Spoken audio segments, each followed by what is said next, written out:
હાલો, જય શ્રી કૃષ્ણ, સીતારામ. કેમ છો બધાય? મજામાં? તો હાલો, હવે લગ્નગાળાની સિઝન ચાલુ થઈ ગઈ છે. તો મયુરભાઈ કાલે લગ્નમાં ગયા ને આજે પણ આપણે જાનમાં જઈએ છીએ. તો ખાસ કરીને આગળ જોડાઈ રહેજો. તો બધા તૈયાર થઈ ગયા. ઘડિયાળમાં વાગ્યા છે કેટલા વાગ્યા? લો 9:30 થઈ ગયા. તો હાલો હવે નીકળીએ આપણે. બધા તૈયાર થઈ ગયા છે.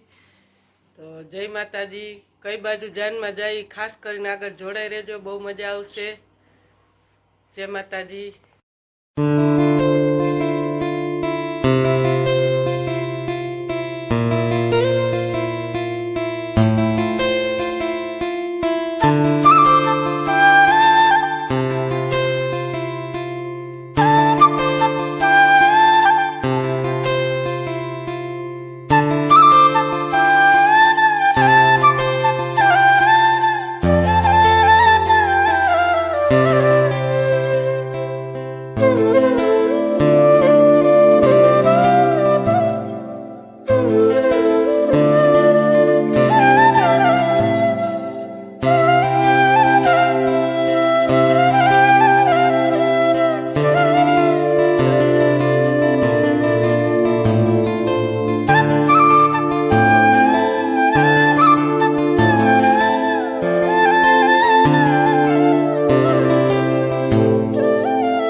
ગયું પણ મળી તો ગયું, વર્તી ગયું. પહેલાં જ મને એમ હતું કે બેનપણી નહીં ઓળખે, સેટેથી વિડીયામાં લીધા તો બેનપણી આપણને મળી ગઈ, ઓળખી ગઈ, તરત આમ ટાટા કરી.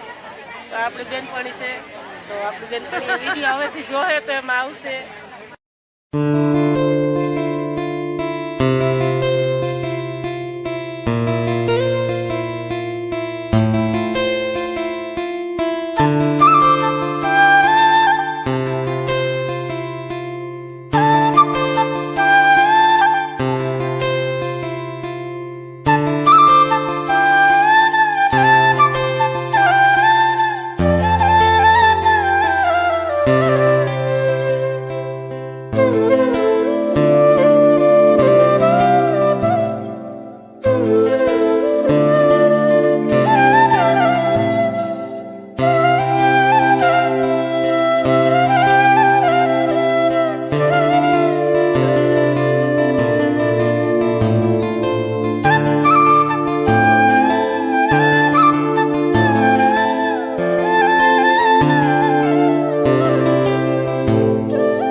લગ્નમાંથી નીકળીને અહીંયા આવીને લાડવા ખાઈને ઘડીક બેઠા છે. મયુરભાઈ કહે છે બદામની, તો અહીંયા પણ કાંઈ છે નહીં. પવનની પણ એવી લહેરું છૂટે છે. જો લગ્નમાં ગયા હતા તો અવતાર્યા છે.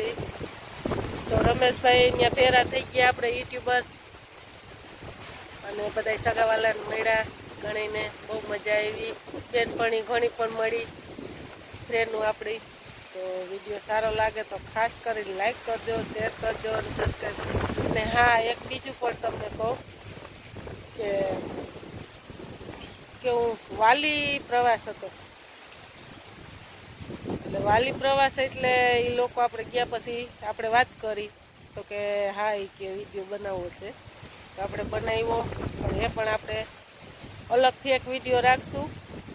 તો ઘરેથી બધો કાસો સામાન લઈ આવ્યા, અને અંબેશ્વર પ્રવાસ આવ્યો તો બાળકોની મમ્મી પણ ફેરી સાથે આવવી જોઈએ, એટલે વાલી પ્રવાસ બનાવ્યો હોય કે આપણે. એ બેન પણ બધું આગળ બોલ્યા છે, તો એ બધું તમને ખાસ કરીને જોયો વિડીયામાં, ખાસ કરીને જોડાઈ રહેજો. રાહ જોયો એટલે ઓમ તો બધું એકમાં નહીં હાલે, તો અલગ અલગ આપણે બતાવશું. તો એવું બધું છે. હાલો, બાય બાય, ટાટા. તો જો આપણે હમણાં હાલીને ગયા તે આપણે આ બાકડા માથે બેઠા હતા બધા છોકરા બાળકો એ જ. તો આજે પવન પણ બહુ છે, હું તમને બતાવું.